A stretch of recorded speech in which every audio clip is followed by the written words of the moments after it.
I thought it would be interesting because we are actually learning Parshas Noach.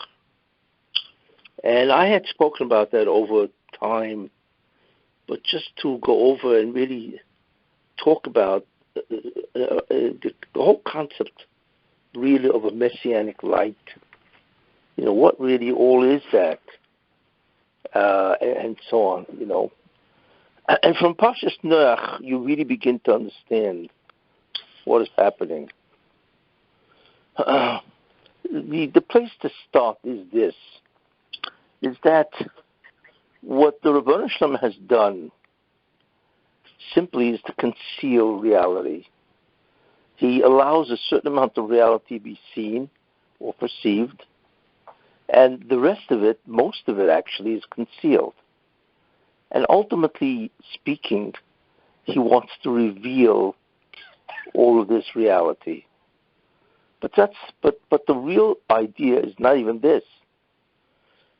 The real idea is that even after the Messianic light, and most people don't see this, even after the Messianic light, which is really the revelation of all reality. Oh, actually, before I forget, I want to dedicate the Shiur to Rini Moko, Regina Bas Yosef Ruvain. Yeah, that should go for the Aliyas Neshama of this person. In any case, what the Russian really wants to do ultimately is something else. First, he wants to reveal the reality that he conceals. So you can almost say that 2% of what is out there is revealed, and 98% is concealed, to be ultimately revealed by the Mashiach. And that's really what the Messianic era is. It is a time when all that which has been concealed, hidden, now becomes obvious and revealed. So that happens in the Messianic era. But that's not really the end of the story. Because what the Russian now wants to do, after the Messianic era is over, is to change reality. See, this is the interesting thing. Where the reality in the future world, which is called Olam Haba, is not just a further revelation. It is a change to something else that happens. Now, we don't really know what that is. And that is why the Gemara says, Ayin lo yiraso. The eye has never beheld what the Messianic era is. And the reason for that is because it doesn't in any way resemble our reality. And by our reality, I mean even the Messianic light, even the reality of the Mashiach. Now, the reality of the Mashiach is far beyond what we can imagine. It's just absolutely awesome. Maybe the best way to compare it is imagine an infant before it's born. I mean, what does it know about the world? What does it know about the reality of what's out there? Almost nothing. In fact, its understanding of reality is a complete distortion. And then when it all of a sudden comes out, right, all of a sudden it sees something which it could never comprehend before it was born. So that is comparable to the reality of the Mashiach, is that we are really like unborn children, you see. And all we see is from within, which is incredibly, limited.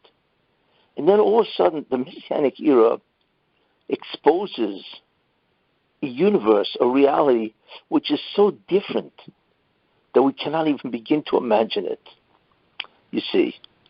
But what is interesting is this, is that even when you're outside, when an infant, a fetus, whatever you want to call it, an infant is born, it only has the mind of a 5-day-old infant.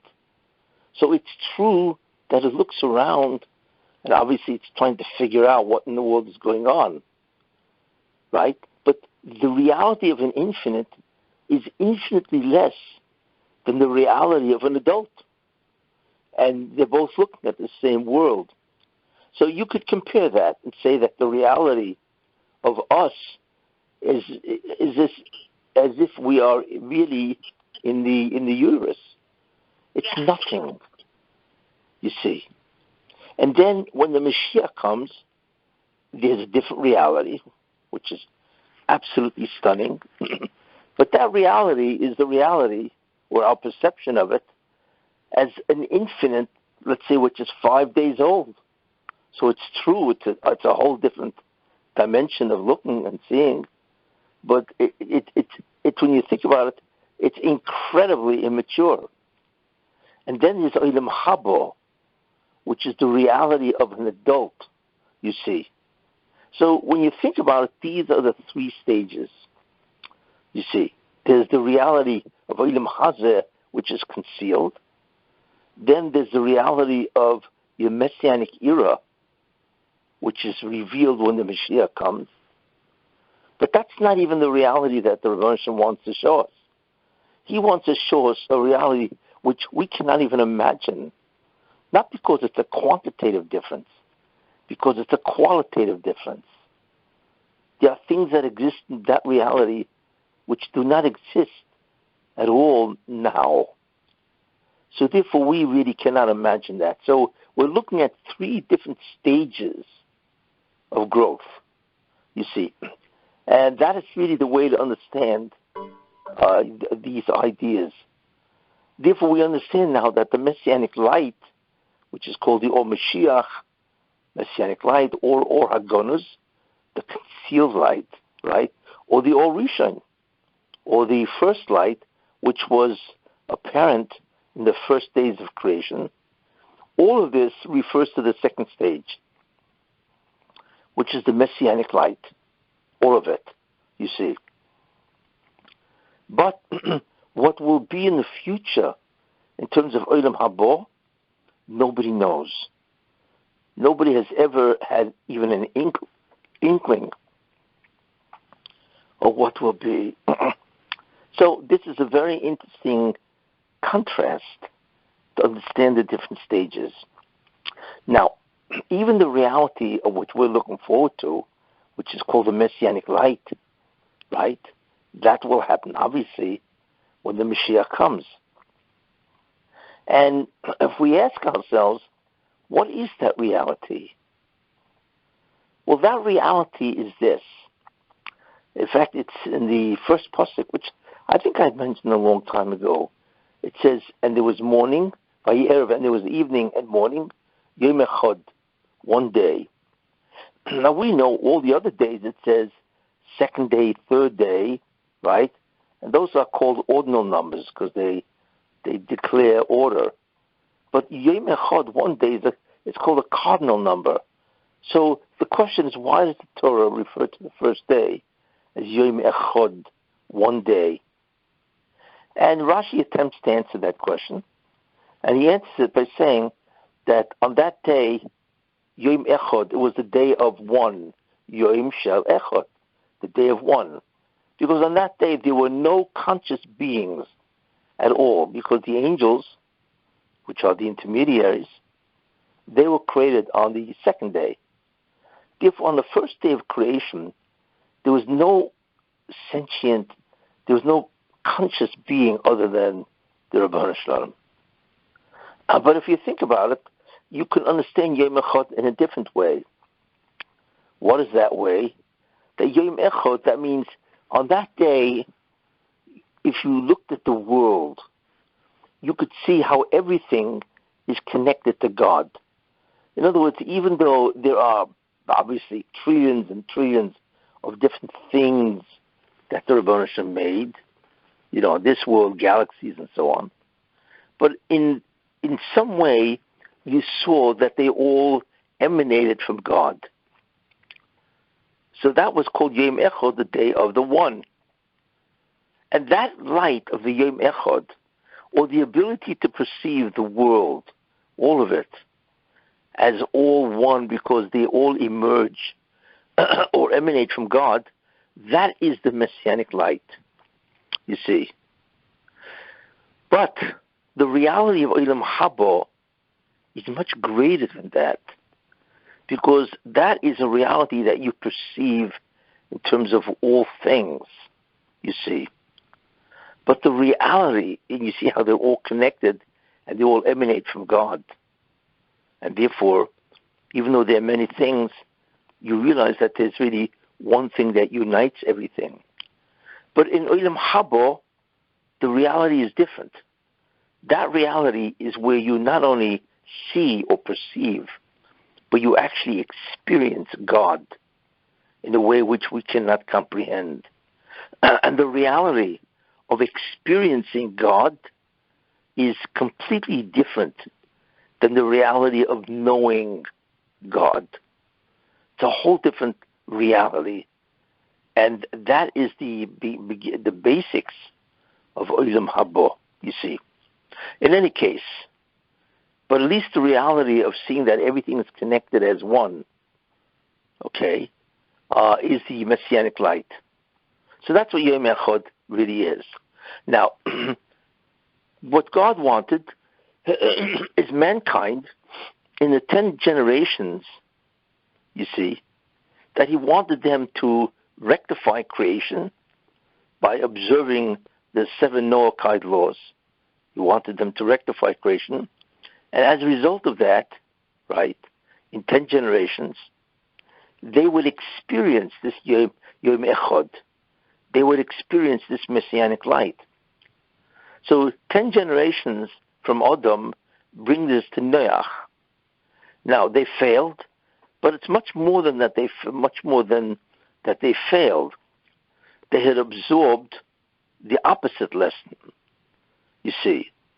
And that is that each one felt that he was an independent reality besides God. And therefore they did whatever they did.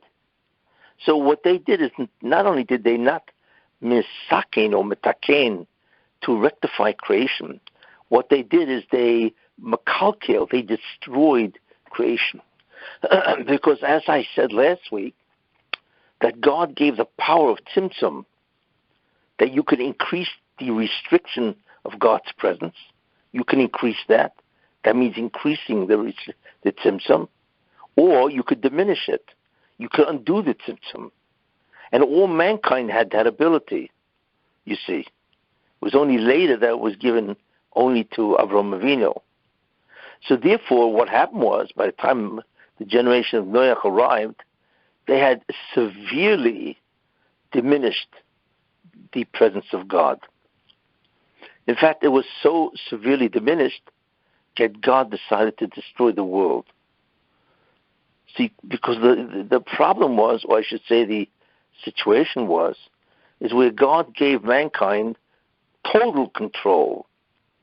It means he left it up to mankind totally how much presence or absence he wants to be in creation. And that was the problem. Since they had total control, right, there was no limit. Therefore, if they want, they can completely cloud the reality without God, which is exactly what they did. So if you want to look at it, they created an environment called the Memtesh Shaituma, the 49 levels of pollution or whatever, you see. And therefore God decided to destroy the world.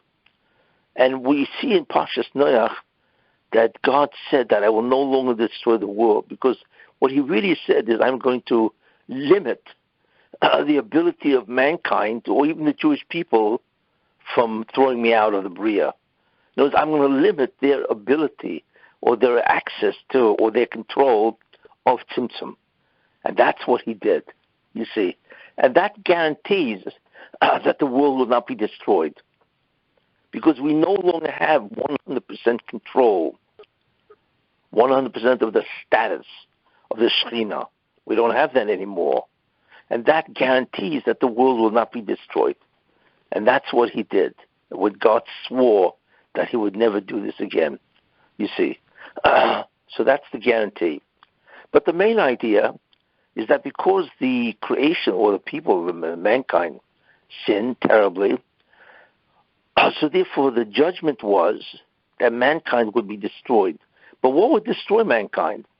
What would destroy mankind is the exact opposite of what they should have gotten.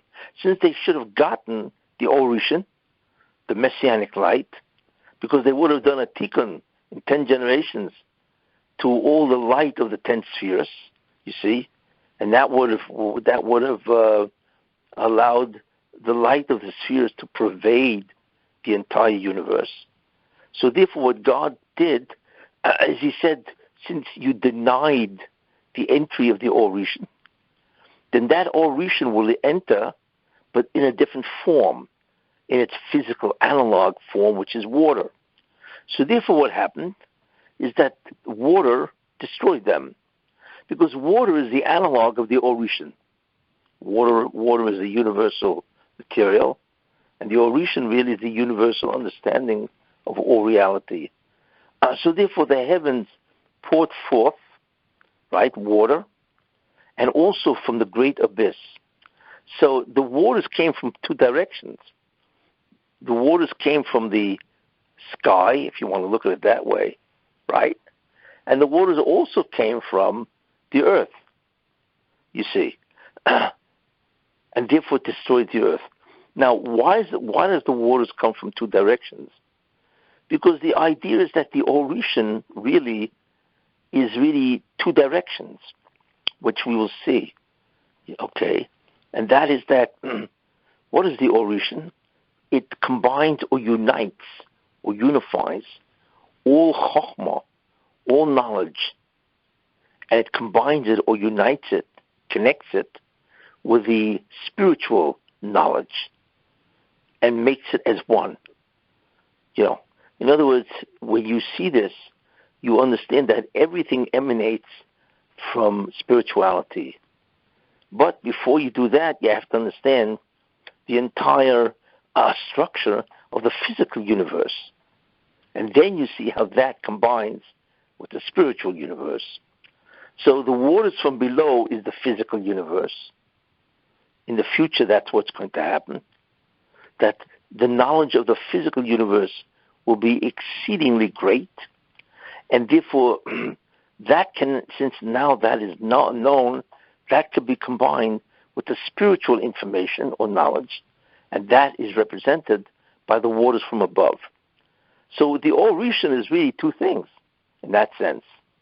It is a unification or merger between information of the world itself, which is the physical universe, and that is combined with the information of the spiritual universe, and that's what we see as echad, as one. We actually see how they all unite, you see. So that's really what the waters of the Noach was. And obviously what happened is because of the acts of mankind, then that this ore went into what's called in Kabbalah literature, into the klipa. In other words, it was taken over by the Satan. He could now conceal this tremendous ore, you see. And that concealment would deny mankind the ability of really, when you think about it, of chokhmah. That's right. They would be denied wisdom because it is now concealed. So it is now the job after another 10 generations. It got worse, okay? But like I said, the ability of mankind to access the Orishan or to access Tzimtzum is now tremendously limited. So mankind can bring 90% of tumah, of contamination or pollution or darkness into the world, but they cannot affect 10%. And because of that, God will not destroy the world. But that went into what's called the klipa. It was surrounded by a tremendous spiritual force that would deny mankind the tremendous information or knowledge of spirituality. Now, when the Jews finally took over, as I will talk about, not now, but later, you see, and they went to Egypt, they were able to take out the Orishan from what's called the klipa. They were able to take out this unbelievable clarity of information and knowledge, you see, of the total reality, they were able to take it out. And that's what Matan Torah really was. Now you see that, which is interesting. There's a very interesting allusion to this, to Remez, where it says, Vayikach Moshe, and Moshe took es atzmos Yosef, the bones of Yosef. He looked for it, you see. Now Yosef represents, obviously, the forerunner or the root of Mashiach ben Yosef. And his main idea is the title that he bore in Egypt, Sofnas Paneach, revealer of secrets, you see. So the concept of Orishan, of Messianic light, it ultimately is revealed by the Mashiach ben Yosef. So Moshe Rabbeinu is showing that this knowledge, this unbelievable height of spiritual information was now released, and it could be given to the Jews. That's what they accomplished in the exodus from Egypt. And that's why it says, and Moshe took the bones of Yosef. So you could read Es Atzmos Yosef, the bones of Yosef.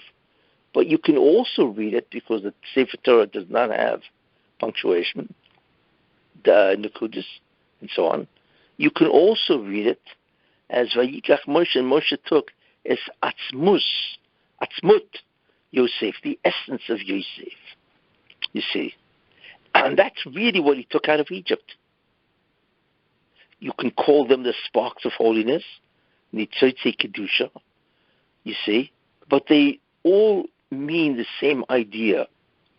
And that, of course, since that information or knowledge was now out of the hands of the Sultan, out of the Tumah, that could now be revealed to the Jewish people, which it was. And that's Matan Torah. The Torah that was revealed to the Jews is not the same Torah that we have, you see. The Torah that was revealed to the Jews was the Or Mashiach. The problem is, as I once said, that they had to earn it again, you see. So they were given a test of the Egel, the golden calf. But really what Moshe brought down, the first tablets, is the Orishan, you see. And there are many things which allude to that when you looked at the tablets, you could read it from one side, you could read both sides only looking at one, because there was no blockage at all of the information, the Torah, that was on the Luchas Rishonos, you see. Because that's really what the Orishan is. It's a complete understanding of the information without any barrier, you see.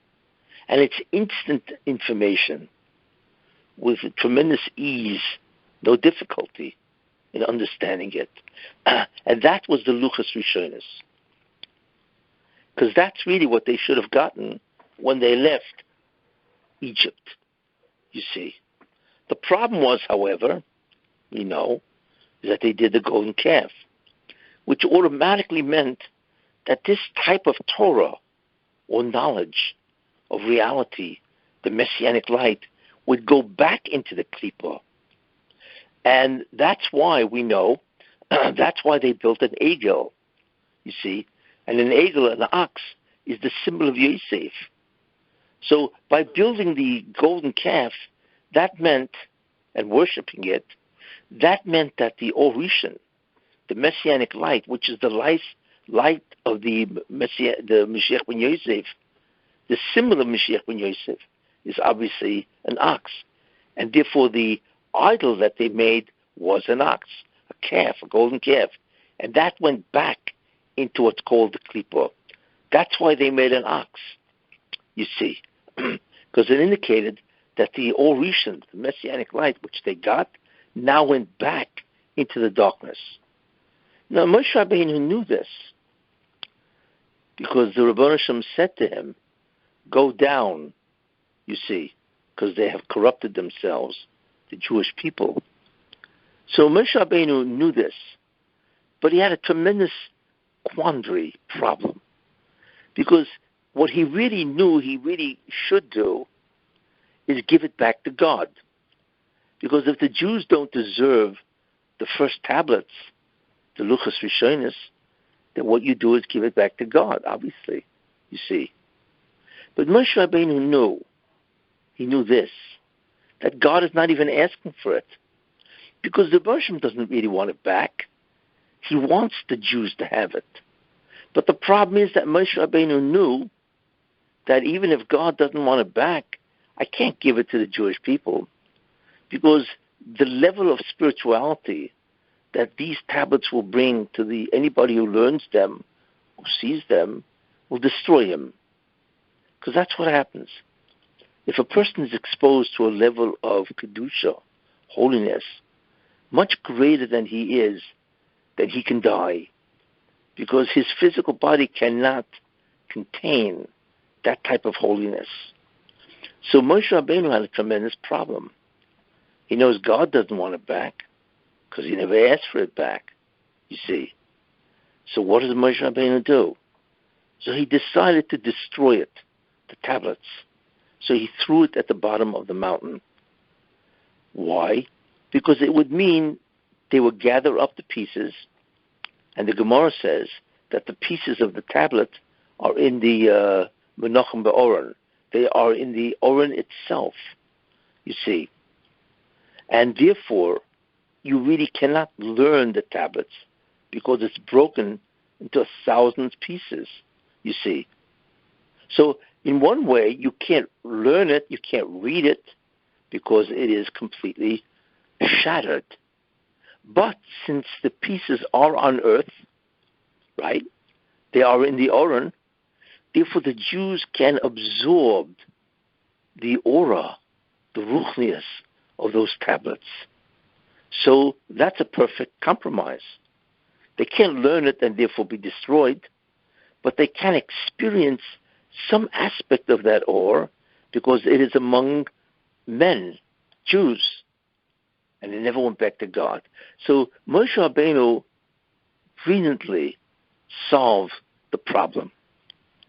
But that's a very important idea, you see. What did they do?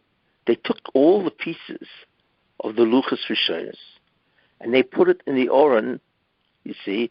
And then, of course, we know God gave them the second tablets. That also went into the Oron. But if you think about it, how is the Orishan disguised in the Oron? That is the question. Well, the actual disguise of the Luchos Rishonos in the Oron is exactly correlates to the physical position of these broken pieces. If you look at it, all these pieces, they are disordered. They're not in a cohesive manner. They're completely disordered. It's a jumble, you see. It's like having a 1,000-piece jigsaw puzzle, right, without a box. So it's one massive pile of pieces.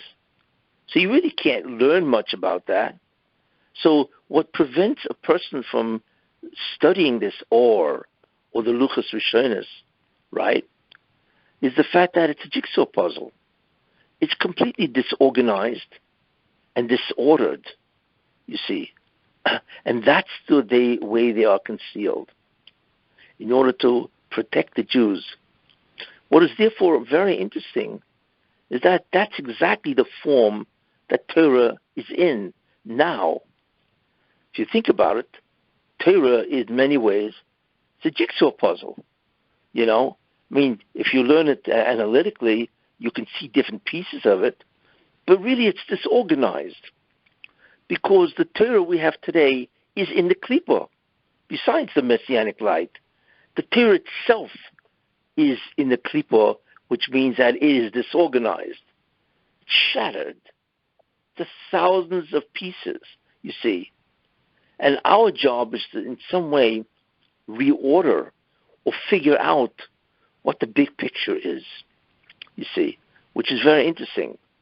So we now understand how it's concealed by being in the form of a completely disorganized pile of pieces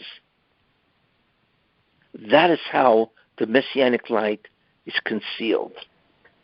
You see. Now, when will this be taken out? When will it be revealed? So what is interesting is that there's a Zohar. And the Zohar says the following. Well, actually, it says by Noach, because it says in the 600th year of the life of Noach, right? That's when the rains began. So the Zohar learns that just like in the 600th year of the life of Noach, that's when the flood began. Therefore, in the 600th year of the 5th millennium, right, that also will happen. The waters will again return, but this time it will come down as chokhmah, as unbelievable wisdom and knowledge. So what the Zohar is saying is that the waters of Noach will again be restored, but not as a flood of water, but as a flood of knowledge, of information. And that will begin in the 600th year of the 5th millennium. Now, what year does that correspond to? It corresponds to 1840, you see, because 1840 is the year of 5,600. And that is the 600th year of the 5th millennium, you see. And therefore, the Zohar says, like I said, that the waters of Noach will return on that time.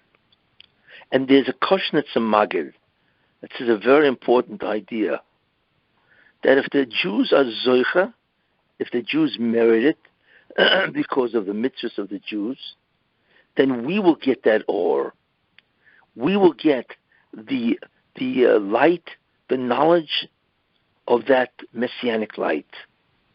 However, if the Jews do not merit it because they have sinned, then the Goyim will get it.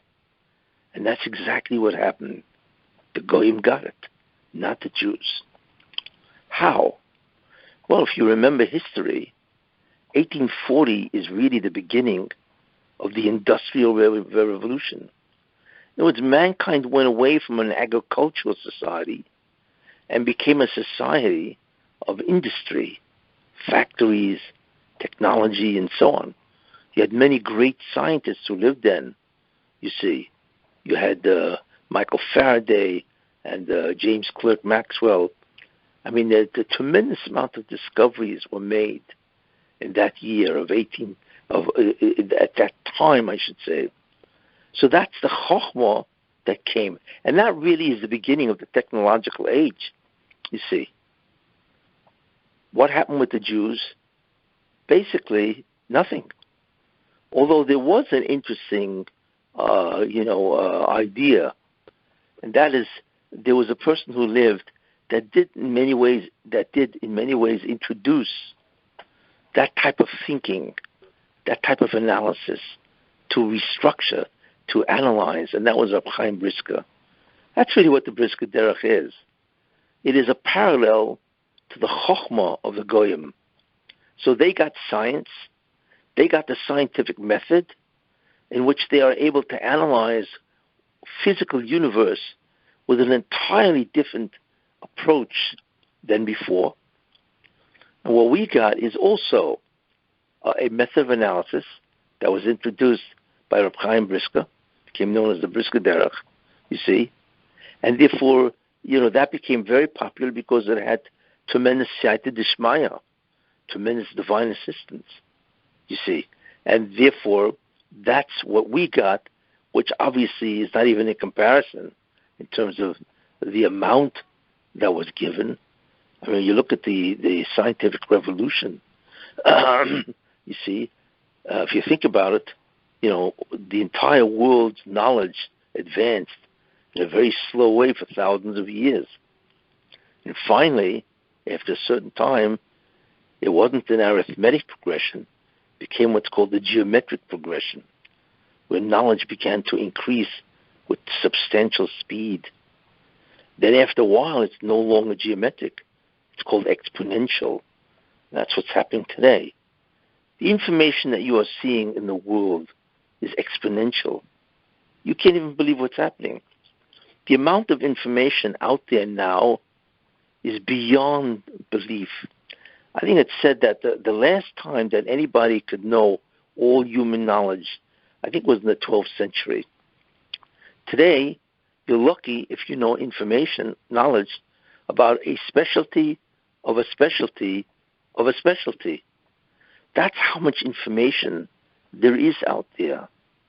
In fact, it was written that the growth of knowledge today, in the world today, right, is of such a magnitude that every day 7,500 journal articles appear.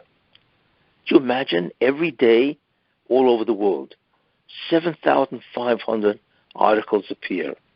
At that rate, human knowledge will double every 5 years. It's awesome. Could you imagine all the information in the Library of Congress? What does it have, like 50, 80 million volumes and all that?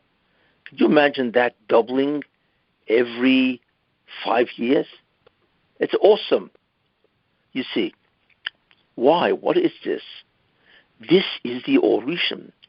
The problem is, like the Koshnetz Maggid says, it's coming down to the Goyim, not to the Jews, you see. And therefore, their knowledge is growing exponentially. I mean, a scientist himself cannot believe the rate of information that is happening. If you think about it, there's not much of a difference between somebody who lives in 1840, right, or 1840 BCE. There's not really a difference. Maybe the clothing was different and so on. But the difference between somebody who lives in 1840 now and 2021, you can't even believe the difference. How's that possible that mankind, developed a quantum leap in understanding about the physical universe? And the answer to that is that this is the Orishim, you see. But it's coming to the Goyim. And like I said before, the first phase of the Orishim coming down comes to the physical universe. It comes as the physical sciences. Why? Because ultimately that has to be combined with the spiritual knowledge or science, you see? And then together they connect, and that is the real Orishim. Therefore, the first phase of the Messianic light that comes down is really in science. It's in secular information, you see. Later on, when the Orishim begins to come to the Jews, finally, then that information, the spiritual information, the Torah, will grow to such an extent that, again, we cannot even imagine it. And that will be stage 2, you see. So that's what's happening. If you think about it, 9 out of 10 scientists, whoever lives today. Because almost all of science is happening today. That is the Orishim, which is when you think about it, it's absolutely awesome. And that is the first stage, you see. And that's really what happened in the Mabul, where the earth, the waters came out from the earth, Tohim Rabo, and Arubas HaShemayim, and the windows of heaven, you see. And then they combine to make one flood. So that's the same idea with the Orishim. You take all the knowledge of the earth, and you combine that with all the knowledge of the spiritual universes, and it becomes one unbelievable knowledge, you see. So when you think about that, that's really what's happening. And that is alluded to in the Parsha of Noach, that in the 600th year, in the life of Noach, that flood will return. But it will return not as water, it will return as unbelievable ore, which is the Messianic light. And we see that is actually true, which is really very, very important. But there's another Zoya, which is interesting, which says that the Or Mashiach will begin to descend, it will come down much heavier in, like I say, in the 600th year of the 5th millennium. But it really will begin to descend in the year 1240. Why? Because there are 6 days to creation: Sunday, Monday, Tuesday, Wednesday, Thursday, Friday, right? And Friday is Erev Shabbos, you see. And right before Shabbos is the Messianic light, is the Messianic era, you see. So therefore, we know that there are 6,000 years. Each 1,000 years corresponds to 1 day. So if there are 6 days, and the 6 days Erev Shabbos, so that will mean that Sunday, Monday, Tuesday, Wednesday, Thursday is 5,000 years. So therefore, at 6 p.m. on Thursday night is the beginning of the 6th day, which, according to the creation calendar, is the beginning of the last millennium, which is the year 5,000. And therefore, since Erev Shabbos is then, so that is the beginning of the preparation of Shabbos. So in world history, it becomes the beginning of the preparation of the Or Mashiach. In fact, if you look at the year 1240, was there an indication that the world would now begin to see tremendous chokhmah? And the answer is yes, because there was a person who named Roger Bacon. And Roger Bacon is the one who innovated and taught the scientific method, you see, because they got away from Aristotle, who just used to think. And he actually began to devise the concept of experiments and so on. So the beginning of science, if you really want to think about it, starts with Roger Bacon, because he developed the scientific method, you see. So therefore we see that there's a tremendous advancement in the chokhmah of the goyim, the secular. But the same thing happened with the Jews. What was that? That also, right, in the end of the 13th century, which is around 1290, the Zoya was discovered, you see. And the Zoya really is the spiritual information, the Kabbalah is the spiritual information of the Orishim. So it's amazing when you think about that science begins then, and the spiritual information, which is the Orishim, also begins then, because that's Kabbalah. And they both begin to grow, you see, which is fascinating. What is interesting, is the fact that mankind would remain in darkness, that even they, in order to advance in physical information, needed the Orishim, which began to come down in the English year 1240, which is the Hebrew year 5000, you see. And that's what happened. Like I say, Roger Bacon innovated the scientific method. That's the secular information, right? That's the Orishim in the form of secular information, you see. And the Zoya, which is the Kabbalah, of course, that began also in the 13th century, you see. In any case, that's how it begins. And they both begin to advance, the secular information and also the Kabbalistic information, you see. And finally, you begin to come near dawn. Now, dawn is basically 1740, you see. And 1740, right, is the English year, 1740, the Hebrew year 5500. And that's equivalent to Friday morning, basically, of Netzach Hama.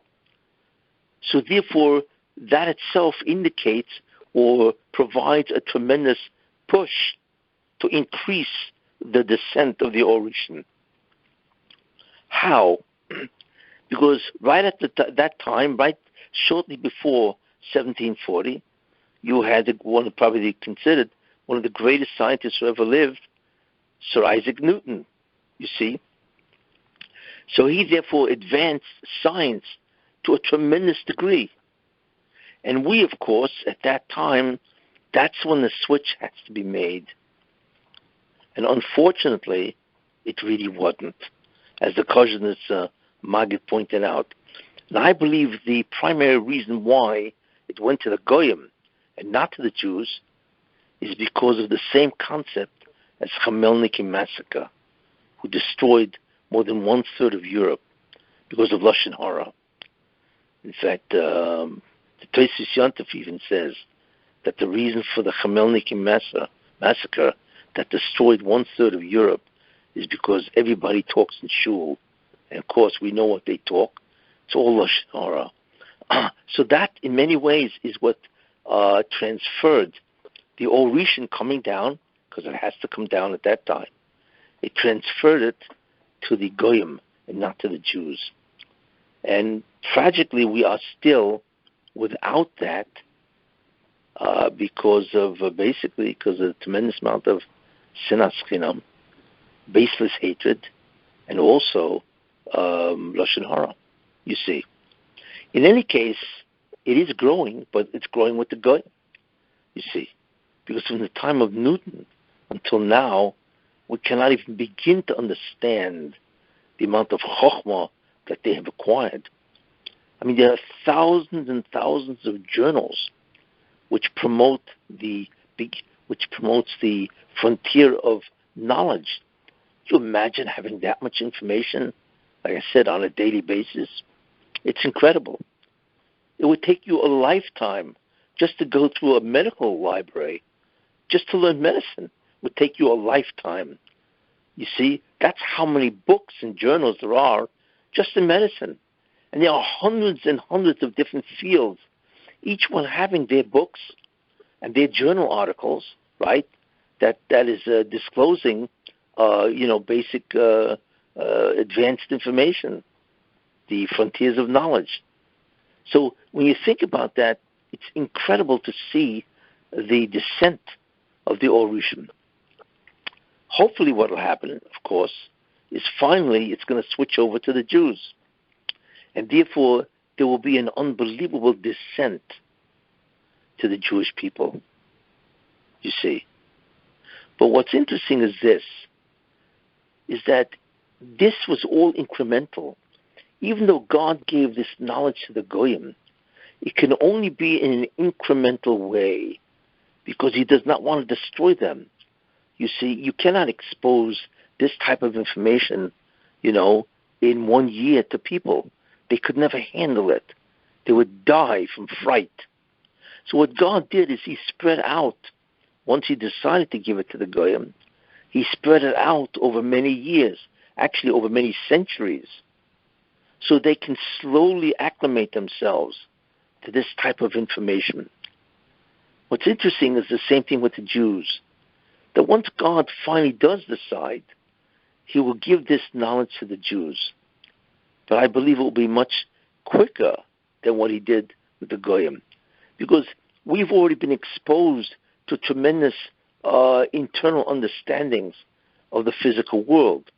We already were familiar with this, so we wouldn't be as frightened if we saw it in the Torah itself. So I believe that will go much quicker than what he did to the Goyim, you see, because they came basically out of nowhere. But the Jews have already been exposed to science and technology and so on. So therefore, even though it comes down as tremendous Or Rishon, Messianic light, it can be absorbed much quicker than what happened to the Goyim. In any case, so this is very important because it gives us the history of the Or Rishon. And it indicates to us what is happening and what eventually will happen, you see. So it's interesting that which happened thousands of years ago, the Mabul, is a completely different story than most people understand. It's not just a story, where all of a sudden the earth is flooded. No, it's much more profound. It's a story of how what they should have had in those days, an exposure to the incredible amount of reality that there is was thwarted and delayed. But like the Zohar says, it will come back. The problem is there's obviously a delay. In the 600th year of the life of Noach, it will come down. So the Zohar said in the 600th year of the 5th millennium, it was also come down. Unfortunately, it descended to the Goyim. But that's only for a certain amount of time. There has to be a switchover. All of a sudden, something will happen, supernatural, where the Jews will begin to access their Torah in a way that they could not believe. And that will be the beginning of the Orishim, you see, to the Jewish people. And I believe that they will see this and know this before the Mashiach comes, which I have spoken many times, the whole concept of rehabilitation. But it will happen, and it will happen hopefully very soon. Any questions? Rabbi, I have a question. Abe Mastery, how are you? How you doing, Abe? I'm doing real good, thank God. Great. So my question is, you're talking about the Mayim, which is knowledge, right? Yes, it's a metaphor for knowledge. It's a metaphor for knowledge. So on the second day, God separates the Mayim, right? There's yes. Upper water the upper and the from the lower waters, yes. Okay, so how does that translate to the knowledge? In other words, there's upper mayim, I'm assuming, is spiritual knowledge. Yes. And the lower would be physical knowledge. Physical knowledge. Yeah, okay. It's knowledge of the physical universe. So at one point, what happens is there's no more firmament between the two mayim. Correct. It will end, and that's what the Messianic era does. It connects both worlds, or both areas of reality. That's really what it does. Okay, so the first question I had is, where is the upper waters? I can only understand as being Torah. Are there waters on top of? There's water. We have water on the ground, and we have oceans, real water. And is there water above us? Or is that only Torah? Is that only... The Torah is all the information that there is. The Torah is the blueprint, as the Midrash says, that God used to create all reality. You see? Except the idea is that we know the Torah now as a physical set of laws. But really the Torah is the blueprint, the architectural plans of the totality of reality. And that will be exposed in the Messianic era. And those are the upper waters. Reality would be the upper world, the upper mayim, and the lower mayim together. Yes, they will merge. They will merge. Yes. Okay, and he calls the upper waters Shamayim, right? Yes. Any reason why he's adding a shin to it? Well, whatever. That's a detail. It will, as Mefoshim says, Shamayim is really two words. Sham, Mayim. There is water. Right? That's why it's called Shamayim. Sham, there. Mayim is water. Yeah.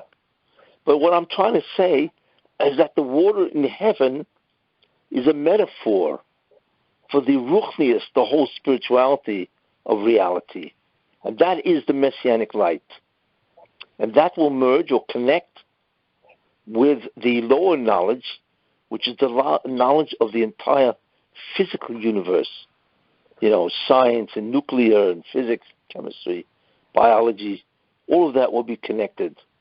And we cannot even begin to imagine the unbelievable amount of information that will yield. But the main thing it will yield is that everything is connected. What used to look separate is no longer separate. It's one massive tapestry of reality. You see. So, if there's an Or Rishon, is there also a Choshech Rishon? Yes, well, that's a different idea. Yeah. The Choshech Rishon, if you want to use that word, is to substitute an alternative reality. The Choshech Rishon, as I will talk about on Hanukkah, is Greece. Greece had an understanding of reality which was an alternative to Judaism, because they believed that there is no spiritual universe, it's all physical, and that could be looked at Choshech Rishon. Choshech is not just an absence of light. The Choshech is an alternative understanding of the universe. You see, the whole discussion. Anything else? So, Rabbi, so if the beginning of us having a more consciousness of the Torah comes down before the Mashiach comes, what kind of depth is it that you're speaking of? How is that? How is it going to happen where people who really don't have any connection to Torah are going to be open to understanding it, looking into it, learning it? How is that going to come apart? Let me tell you something which is very interesting. Why is it so difficult to learn Torah? So we think, well, maybe the reason why it's so difficult to learn, right, is because, all wisdom, you have to really labor to understand it. But the truth is, that's not why. The reason why it's so difficult to learn Torah is because there is a klipa surrounding it. There's a satanic force that blocks everybody's ability to learn. And the way to break that satanic force is called yigiyah. Yigiyah means effort. That's how you do it. And when all of a sudden a person applies a lot of effort, then the shell or the blockage, right, is shattered. And all of a sudden it flies into his mind. So when you think about it, the Or Rishon is a type of information that is automatically in your mind. It takes absolutely no effort. Not only that, but you see the totality of the ideas. You see? And therefore, our ability to learn Torah is really inherent in us. What makes it difficult is that there is a blockage. Therefore, when the Jews will finally have done the tikkun, right before Mashiach comes, then there will be no klipa. There will be no barrier to understand the Torah. And then it will fly into your mind supernaturally. You won't even believe it. It's like sometimes you think of a problem and all of a sudden the information is there. The answer is there. It just flies into your mind. You don't even know how that happened. That's exactly what's going to happen, is that the Torah is going to fly in everybody's mind without any yigiyah. Why? Because the klipa, the satanic forces that block it, have been destroyed. And that's the whole point in terms of the Mashiach coming, is that the satanic forces must be destroyed, and then he comes. You see? But I believe it will begin even before. You see? So it because the Russian has to bring the Jewish people up a certain level. You see, you can't just allow them to meet this person that will introduce an entire kingdom of insight and holiness. We see that by Egypt. The Jews had to be prepared for Matan Torah. So the first thing was, we know, the 10 Makkos, that they had tremendous amount of giluyim, which is revelations, while the Makkos, not the plagues, but the blows were going on. Then they had Kriyas Yamsuf. And the visions that they saw by Yamsuf, we cannot even begin to imagine. And then finally they had the 49 days, whatever was left. So there were 3 stages in Egypt in order to get to what? In order to get to Matan Torah. Why? Because they would have died, and they did die. It's astounding that notwithstanding all the 3 stages of growth in the Torah, they still all died because God spoke to them directly. You see? And that's the concept of the Or Rishon, where God will speak directly to each Jew. And we don't even know what that means.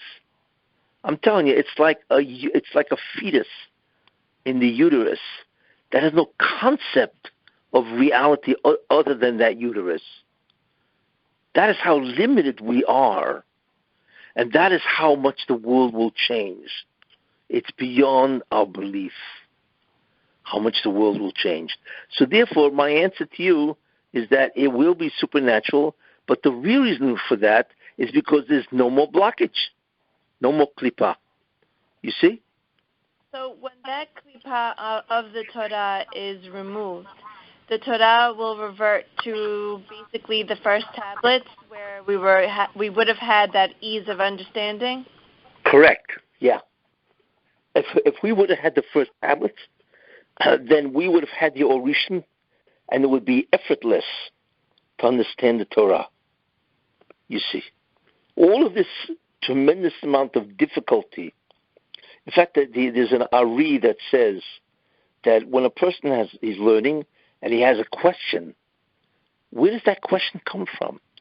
And the answer the Ari says is that's a klipa. Isn't that amazing? That when you have a question, that's the blockage. That is the manifestation of the blockage that the Satan can manufacture for you. But what happens if there was no satanic force? That there would be no questions. It would fly into your mind with unbelievable speed. In many ways, it's prophecy. It's nevuah. And nevuah is effortless.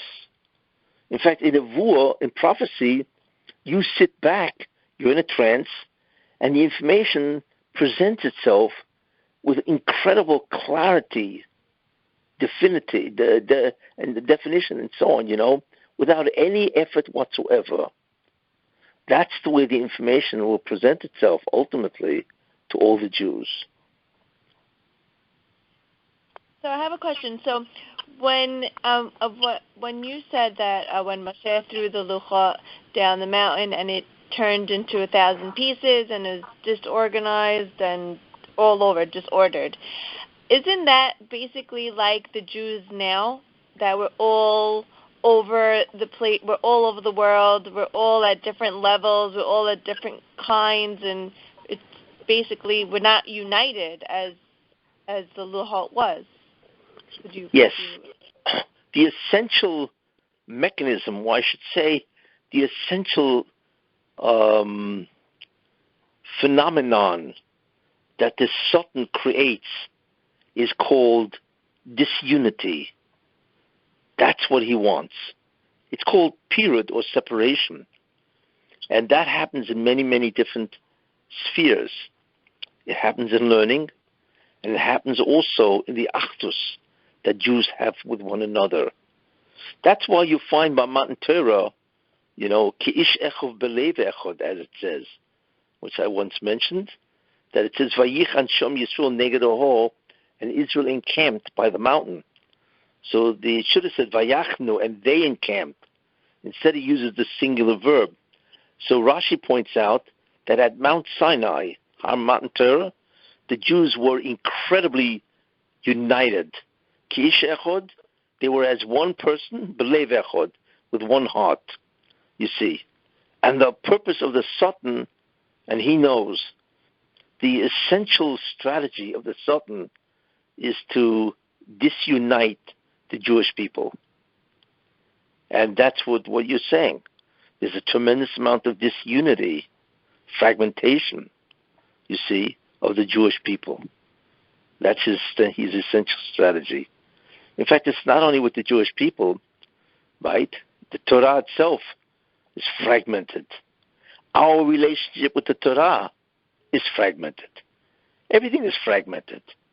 And an enormous amount of energy, time, and so on is spent trying to put everything together in a unified form. You see? The essential state of creation is fragmented. Disunity, you see. And ultimately in the Messianic era, everything will be combined, united, and merged into a beautiful tapestry where everything is seen as truly united. So the Jews will unite once the klipa of the Torah is removed? Yes. Okay, so now my other question is, on the creation clock, where are we now? We are, I think,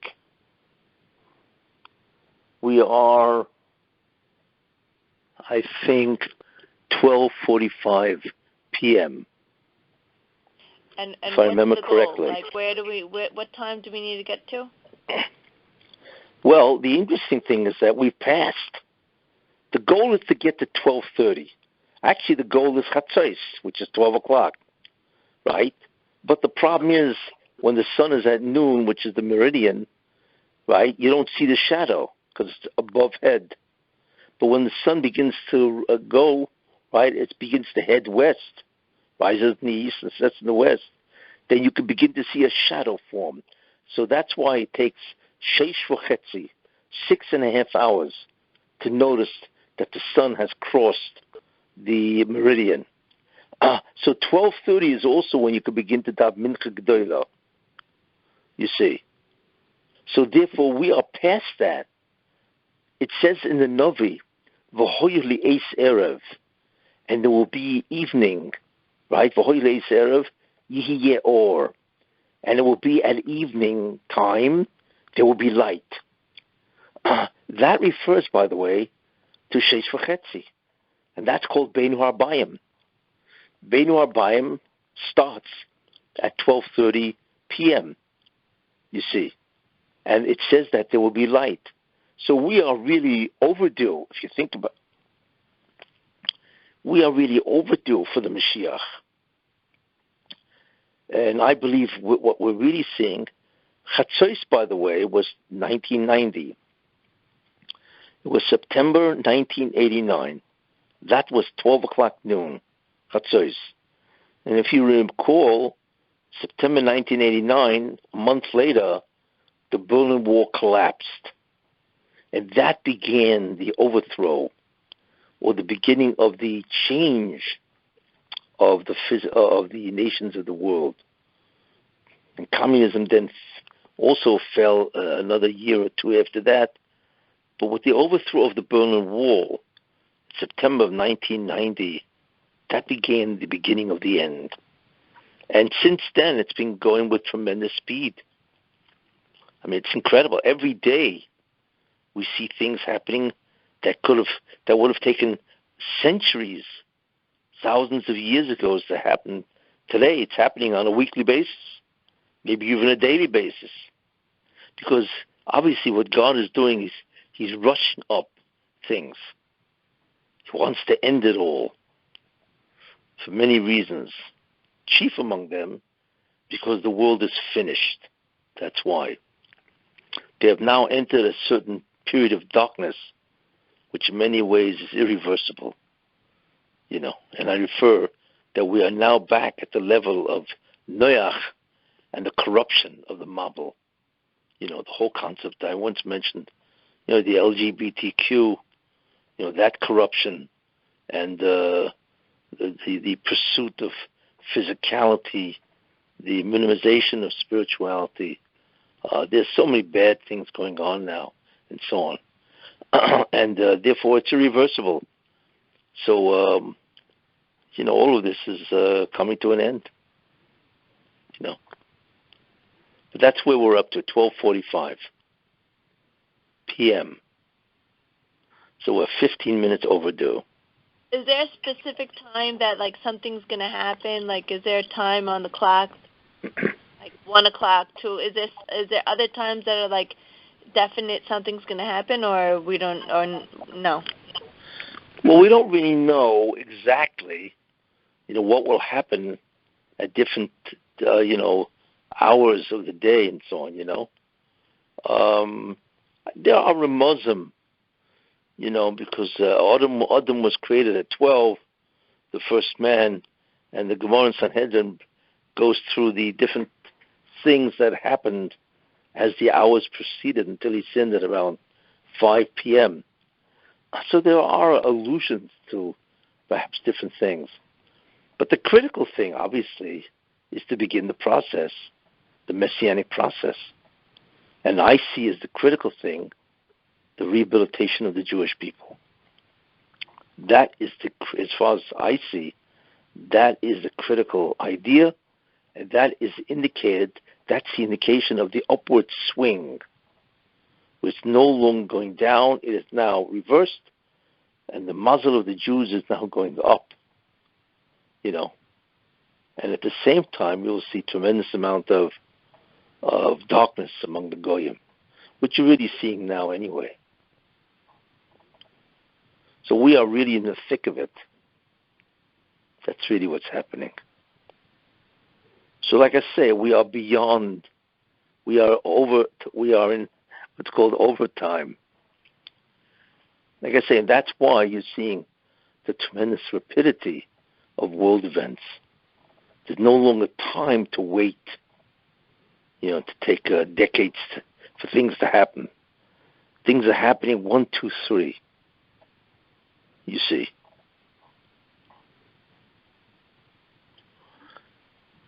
So Any other questions? Rabbi, I have a question.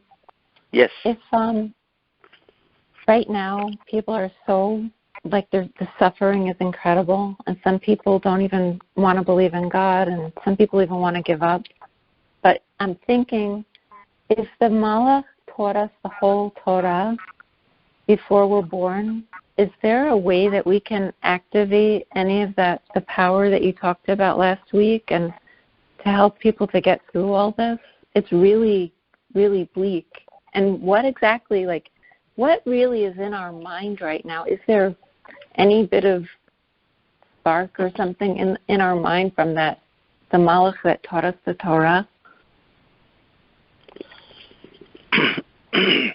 Well, the Malach teaching everybody Torah is really to lay out the path of that particular individual, you see, which is very interesting to see. When an neshama comes down, it has to know what is expected of it.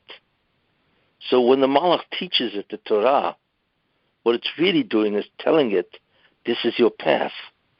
Of course, the problem is that the neshama, when it emerges, forgets.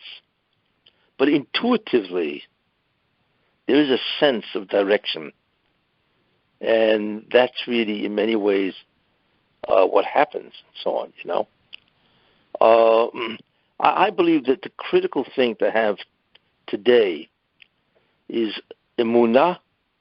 You need to believe that all of this has a purpose, that there is a God, that he means the best for the Jewish people, that he wants to redeem them, and he's not playing around with them, that he wants to redeem them, right, and bring them, to a tremendous place.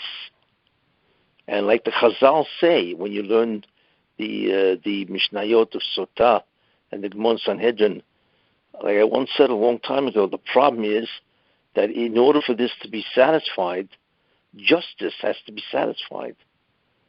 But the main thing, like I said, is emunah.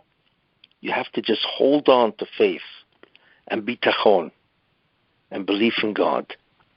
And belief in God and believe that he wants the best for us. And all of this will lead ultimately to a tremendous redemption. That's what you have to believe, even though, actually I'm going to talk about this probably next week, Avraham Avinu. But the main idea is, like I said, those two concepts. Emunah, belief in God, and bitachon, trust in God, that He wants to bring us ultimately to a tremendous place. It's just that we have to go through, these conditions in order for that to happen. And I believe that if a person does have emunah and bitachon, that God will act to him with a tremendous amount of rahmanut, mercy, and hatzlacha. Those are key. And if a person has that, tremendous emunah and bitachon, then he will succeed in somehow staying above, the tremendous storm that rages about all of us. And that's what we're really in. We're in the middle of a hurricane of evil. You see, a hurricane of terrible incompetence and crime and pleasure and physicality and so on. Like I say, just hang in there and just go through what you have to do, which is other mitzvot. Be careful of lashon hara, because that's the worst. And like I say, in the end, it will all be justified, and you will be validated. Thank you. Yes. Any other questions? Okay. Let me go back to the creation clock. So, if it's 12:45 now, what time is candle lighting? Does it have to come before Shabbat? Yes. It has to come before Shabbat. Yes. But candle lighting is the beginning of the 7,000th year. Correct. So the Messianic era will be over by candle lighting. Right. So when is this process happening? I'm waiting for a long time. Well, it's gotta happen now. Between now, because the whole Messianic era is over by candle lighting, and that begins the seventh day, which is the equivalent of the 7,000th year, which is no longer the natural, events of mankind. We're looking at a whole different level of universe, which I had mentioned previously. You see. Correct. So, what are your thoughts on time frame? Like now, you see today how Facebook, Instagram, WhatsApp, everything got zapped. I don't know. It was like a darkness today on the internet. Well, I think in many ways, what God wants to show the world is your reliance on mankind's ability is very poorly placed. What God wants to do is loosen, the feelings that we have about the invincibility of mankind. That's what He wants to do. So when you see a major institution like Facebook fail and others, you realize that you can't rely on this. You know what I'm saying? Wow. And that's what we see. Look, God is destroying all the gods of mankind. He has destroyed the credibility of the American government by what Biden did. He's just doing that. I mean, he's just, like I say, he's destroying all the idols of civilization. That there's nothing there. And you can't rely on anybody, and therefore you must turn to God. Right. That's basically what the message is. You see. You know what I'm saying? Right. Right. So do you think that this year really is the year of Yovel, that we're going to be in Chofshi?